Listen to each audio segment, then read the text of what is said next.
भीलवाड़ा से इस वक्त की सबसे बड़ी खबर आपको बता दें कि किशोरी की हत्या कर कोयले के भट्टे में शव डालने का ये पूरा प्रकरण अब सूत्रों से जानकारी हमें मिल रही है। सूचना हमें मिल रही है कि शव के अधजले टुकड़े मिलने की सूचना है। काकशों का खेड़ा गांव में एक तालाब में शव के टुकड़े मिलने की सूचना मिल रही है। जो अंग रह गए थे अधजले, आरोपियों ने उन्हें फेंक दिया था तालाब में। पुलिस ने शव के अंग तालाब से निकलवाए हैं, हालांकि अभी नहीं हो पाई है आधिकारिक पुष्टि, क्योंकि भट्टी पे से तो कुछ अवशेष मिले थे, लेकिन जानकारी अभी मिल रही है। सूत्र हमारे ये बता रहे हैं कि शव के अधजले टुकड़े मिले हैं। भीलवाड़ा से सत्यनारायण शर्मा मेरे सहयोगी हमारे साथ जुड़ रहे हैं, उनका रुख करते हैं। सत्यनारायण, क्योंकि जिस तरीके से हमने देखा भट्टी में अवशेष तो बच्ची के कुछ मिले थे, लेकिन उसके बाद अभी जो जानकारी मिल रही है कि अभी और अधजले शव के टुकड़े मिले हैं, क्या जानकारी है पूरी आपके पास?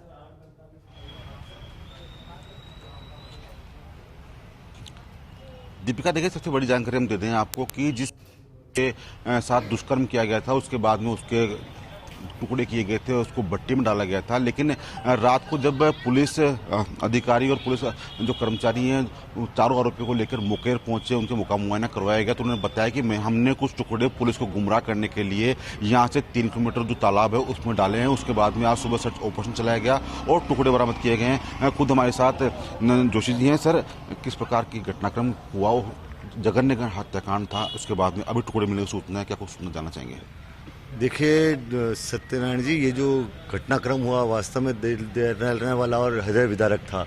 तो हर आदमी जिसका इसमें कोई लिंकअप था या नहीं था, या जिसका भले पुलिस का आदमी है नहीं है, आम आदमी भी पुलिस को सहयोग कर रहा था। टुकड़े मिलने की सूचना आ रही है हमारे पास। टुकड़े मिलने की सूचना आ रही है, वो पुलिस के पास में जो सूचना है, कुछ लोगों की जो सूचना इनपुट मिला था, उसके आधार पर पुलिस ने जब उनसे जो गिरफ्तार मुलजिम है, जो आज जिनकी गिरफ्तारी पुलिस ने शोक की है, उनसे जब पुलिस ने उस सूचना के आधार पर इनपुट मिला, उसके आधार पर उनसे जब कड़ाई से पूछताछ की तो उन्होंने कबूल किया, जिस तरह से सूत्र बता रहे हैं कि उन्होंने कबूल किया कि पुलिस की जो जांच है उसको कहीं भटकाने के लिए या पुलिस हम तक नहीं पहुंच सके, इसलिए उन्होंने एक अपना सातिराना दिमाग लगा के शव के टुकड़े करने के बाद में जो पालसा का खेड़ा एक पास में जो जहाँ पे घटना स्थल है वहाँ से करीब 3 किलोमीटर दूर है, जंगल में है, खेतों के रास्ते से होकर जाना पड़ता है, वहाँ जाके उन्होंने शरीर के कुछ पार्ट्स डाले हैं। और पुलिस के जो अलग कुछ अधिकारी जिनसे बात हुई है उनका कहना ये है कि शव का जो कुछ हिस्से हैं जो बरामद कर लिए गए हैं। अब अभी पुलिस ये साफ नहीं कर रही है कि शव का पोस्ट जो टुकड़े मिले हैं उनको कहाँ ले जाया जाएगा। सापरा जिला भी लगने लगा है,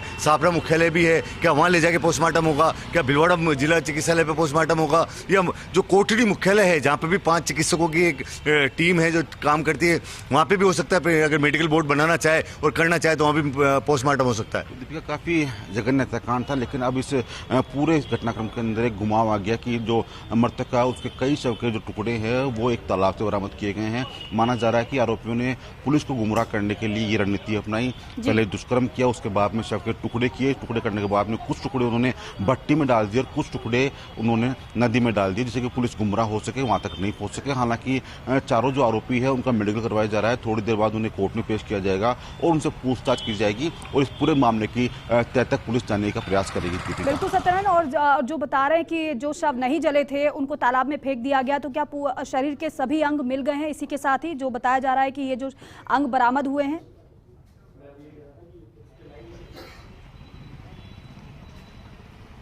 दीपिका, देखिए, एक शरीर का जिसमें एक हाथ था और एक हाथ में पहना हुआ कंगन, चांदी कंगन था, जिस हाथ से हिसाब से उसके पिता ने पुष्टि की थी कि हाँ मेरी बेटी का ये हाथ है, मेरी बेटी की कंगन है।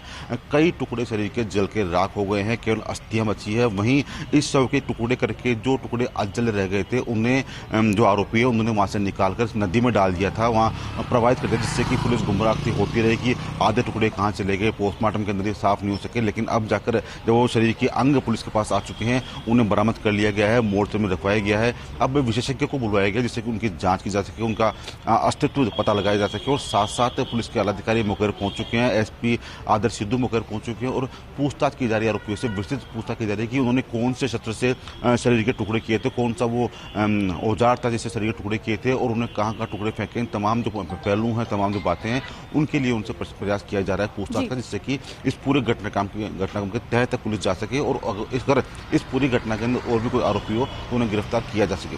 सत्यनारायण, साथ ही साथ ये भी बताइए कि आरोपियों से तो लगातार पूछताछ भी की जा रही है। कब आरोपियों की तरफ से बताया गया कि जो अंग नहीं जल पाए थे, अधजले जो अंग रह गए थे, वो हमने तालाब में फेंक दिए? कब टीम वहां पर तालाब पर पहुंची और कब इन अंगों को बरामद किया गया?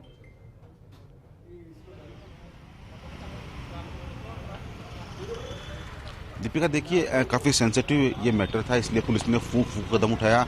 रात को करीबन 11 बजे जो आरोपी थे उनको पुलिस लेके गई, मौके पर पहुंची है और पूरे पुलिस जाब्ते के साथ, क्योंकि लोगों में काफ़ी गुस्सा है। अगर गांव वालों को पता पड़ जाएगा कि पुलिस दोबारा आरोपी को लेकर वहां पहुंची है तो गांव वाले उनके कुछ भी कर सकते हैं। तो ऐसे में काफ़ी पुलिस ने सूझबूझ दिखाई। रात को 11 बजे से लेकर रात को 2 बजे तक मौके पर घुमाया गया उनको, उनसे पूछताछ की कि कहाँ कहाँ अपने अंग फेंके हैं, कहाँ जलाया है, कहाँ कुछ काटा है। लेकिन फिलहाल अभी तक जो औजार, जिस औजार से शरीर के टुकड़े किए गए, वो औजार कुछ बरामद नहीं कर पाई है। प्रयास किया जा रहा है उनसे, आरोपियों से पूछताछ करने का की जा रही है, जिससे कि औजार पुलिस से प्राप्त कर सके। हालांकि थोड़ी देर बाद में पुलिस के अधिकारी प्रेस वार्ता भी करेंगे और जानकारी देंगे। लेकिन काफी जघन्य ये अपराध हुआ था और घटनाक्रम के बाद से कोठड़ी जो क्षेत्र है वहाँ के घरों के अंदर चूल्हे नहीं जले हैं, चाहे बच्चा हो चाहे बड़ा हो, किसी व्यक्ति ने भी खाना अभी तक नहीं खाया है। तो इंतजार कर रहे हैं सजा मिलने का, कि सजा दी जा सके और जिससे कि एक मैसेज जाए कि राजस्थान के अंदर दोबारा ऐसी घटना न करते। इसके अलावा क्योंकि किस हथियार का इन्होंने इस्तेमाल किया, क्योंकि शत विशत पूरी तरीके से शव को इन्होंने कर दिया, क्या वो हथियार भी बरामद हो गया है?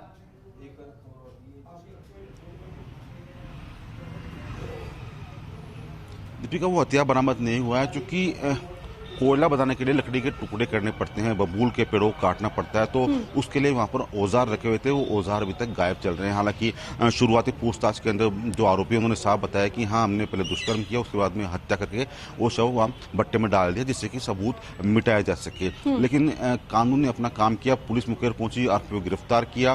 फिलहाल उनसे पूछताछ की जा रही है और थोड़ी देर बाद जब पुलिस की प्रेस कॉन्फ्रेंस होगी एसपी ऑफिस के अंदर, तब पूरा खुलासा हो पाएगा कि आखिरकार क्या मंतव्य था, किस औजार से टुकड़े किए गए, कहां कहां फेंका गया। तमाम जो बातें हैं, तमाम जो उत्तर है प्रश्नों का हमारे, वो तय मिल सकता है जब ये प्रेस वार्ता शुरू हो पाएगी। दीपिका, बिल्कुल, तो प्रेस वार्ता का इंतजार करना होगा। लेकिन सत्यनारायण, जरा आपसे ये भी जानना चाहेंगे कि पुलिस तो लगातार पूछताछ कर रही है, लेकिन किस तरीके से इन्होंने इस वारदात को अंजाम दिया? क्या उस समय इनके दिमाग में चल रहा था? आखिर क्यों ऐसी नौबत आन पड़ी? कैसे पूरी वारदात को उन्होंने अंजाम दिया? क्या इनसे पूछताछ में पता चल पाया है? साथ ही साथ क्या पुलिस की तरफ से, पुलिस की टीम की तरफ से सीन को रिक्रिएट किया जाएगा घटनास्थल पर ले जाकर इन आरोपियों के साथ?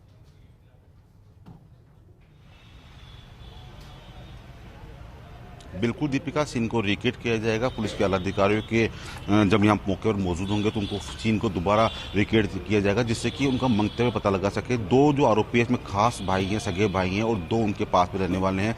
चारों ही शातिर बदमाश है, शातिराना दिमाग के हैं। लेकिन जिस प्रकार से इन्होंने इस घटनाक्रम को अंजाम दिया गया, उसके बाद उन्होंने बच्ची की हत्या करी है, शव के टुकड़े किए हैं। टुकड़े करने के बाद में आधे टुकड़े भट्टे में डाले हैं, आधे टुकड़ों को दूसरी नदी में फेंका। तो कहीं ना कहीं वो चाहते थे कि सबूत भी पुलिस के हाथ न लगे, न किसी के परिजनों के हाथ लगे। लेकिन संयोग था कि माता पिता ढूंढते हुए भट्टे तक पहुंच जाते हैं और जब भट्टे को जलता हुआ देखते हैं, क्योंकि अमूमन जो भट्टे होते हैं बारिश के दिनों में बंद रहते हैं, लेकिन एक भट्टा चल रहा था, शक हुआ, वहाँ चेक किया गया तो बच्चे का हाथ मिला, उसके हाथ में पहना हुआ कंगन मिला चांदी का। तो उसके बाद में ही पूरे गाँववासी में काफ़ी रोष फैल गया। पुलिस के अधिकारी मौके पर पहुंचे, एफएसएल को बुलाया गया। फिलहाल चारों आरोपियों को गिरफ्तार करने के बाद में उनका मेडिकल करा लिया गया है, उनसे पूछताछ की जा रही है, मनोवैज्ञानिक तरीके से पूछताछ की जा रही है, जिससे कि इस घटना का हर सच जो जनता जानना चाहती है वो जनता तक पहुंच सके, जिससे कि आरोपियों को कड़ी से कड़ी सजा मिल सके। बिल्कुल, साथ ही साथ क्योंकि इनकी मंशा किस तरीके से कट्टरता रही है वो नजर इससे ही आता है, कैसे एक छोटी सी बच्ची को मौत के घाट उतार दिया गया, उसके साथ दुष्कर्म किया गया।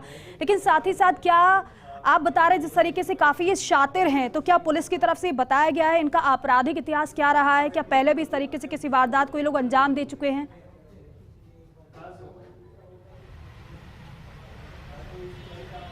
बिल्कुल, देखिए नवीन जोशी जो हमारे यहाँ के संवाददाता हैं उनसे कुछ बात करेंगे। नवीन जी, ये तो चारों आरोपी गिरफ्तार किए गए हैं, इनका क्या रिकॉर्ड रहा है? कोई आपराधिक रिकॉर्ड रहा है इनका? अभी इनका आपराधिक रिकॉर्ड खंगाला जा रहा है, मगर इनके खिलाफ, इनके जो परिवार है इसके खिलाफ छोटे मोटे जायरम पैसा समाज है, तो इनके खिलाफ छोटे मोटे मुकदमे ऑलरेडी दर्ज हैं, जिनके ऊपर पुलिस जांच कर रही है। पूरे राजस्थान से जो रिकॉर्ड है वो तलब किया जा रहा है, कहाँ कहाँ इनके खिलाफ मुकदमे पहले भी। और जो कि ये जो चारों आरोपी हैं ये है अभी इसी कोटड़ी जो सटा हुआ जो हिस्सा है सापरा, उस सापरा के रहने वाले हैं। तो सापरा सेक्टर में जितने थाना सर्कल हैं, सापरा पंचायत समिति सेक्टर में, उन सबके से भी इसका रिकॉर्ड मंगाया अपने कल इनके बिल्कुल पिता उनका से बात- आपराधिक रिकॉर्ड खंगाला जा रहा है। हालांकि ये बात भी सामने आई है, पुलिस ने यह भी बताया है कि इससे पहले भी छोटी मोटी घटनाओं को ये अंजाम दे चुके हैं। हालांकि पूरे मामले की जांच की जा रही है। आप दोनों का बहुत शुक्रिया।